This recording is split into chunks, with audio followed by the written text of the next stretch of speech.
السلام علیکم ورحمۃ اللہ وبرکاتہ۔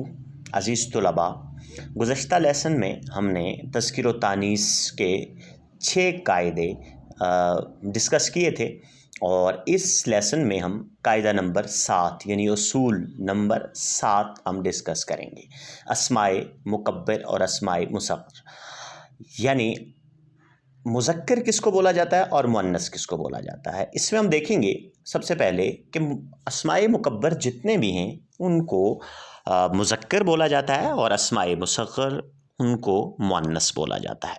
اب مثال لیتے ہیں ہم، مثلا اسماء مکبر دیگ، اس کو ہم مؤنث بولیں گے جہاں پہ بھی ہم جس جملے میں بھی ہم استعمال کریں گے، مثلا دیگ تیار ہے یا دیگ دکان سے لے آئیے، اور چمچہ یعنی چمچہ کہاں رکھا ہوا ہے، اور یہ اسماء مکبر ہیں، ان کو ہم مؤنث استعمال جہاں پہ بھی جس جملے میں بھی آ جائیں تو یہ مؤنث استعمال ہوں گے۔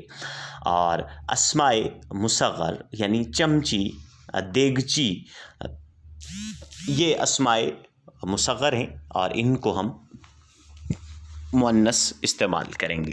قاعدہ نمبر 8 ذہن نشین کر لیں کہ تمام اوقات کے نام جو ہیں وہ مذکر بولے جاتے ہیں، مثلا گھنٹہ، مہینہ، سال، سن، سوائے رات کے، یعنی رات جہاں پر بھی جس جملے میں بھی آ جائے تو ہم اس کو مؤنث لیں گے، باقی تمام اوقات کے نام مذکر بولے جائیں گے۔ اور قاعدہ نمبر 9 شہروں کے نام جتنے بھی ہیں ان کو مذکر بولے جائیں گے۔ مثلا مثال کے طور پہ ہم لیتے ہیں لاہور کو، اسلام آباد کو، پشاور کو۔ میں نے لاہور جانا ہے، لاہور سے واپس آ چکا ہوں، اسلام آباد دارالخلافہ ہے، تو یہ جتنے بھی ہوں گے یہ مذکر بولے جائیں گے۔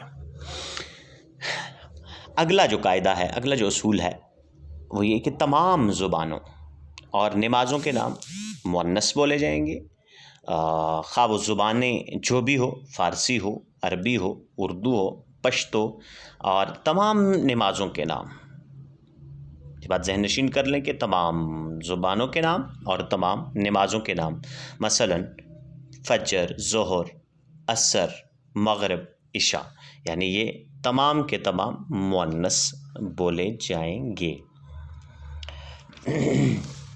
مثلا ایک لفظ میرے ذہن میں آ گیا کہ وبا، وبا یعنی جو آج یہ کرونا وائرس پھیلا ہے، تو یہ وبا کا جو لفظ ہے یہ مؤنث بولا جائے گا۔ آج کل وبا پھیلی ہوئی ہے تو یہ مؤنث آ جائے گا۔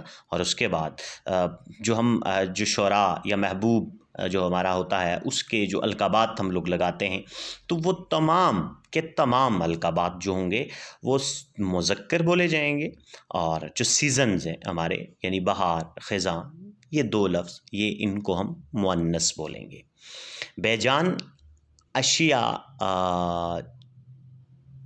بے جان چیزوں کے مذکر جو اسماء ہیں ان کو ذہن نشین کر لیں، مثلا نسخہ، عیش، فوٹو، اخبار، لالچ، تار، خط، ٹکٹ، کارڈ، مرض، مزاج، مرہم، کلام، ارتقاء وغیرہ، ماضی، ان سب کو جو بے جان اشیاء ہیں ان کو مذکر بولے جائیں گے، یہ تمام الفاظ۔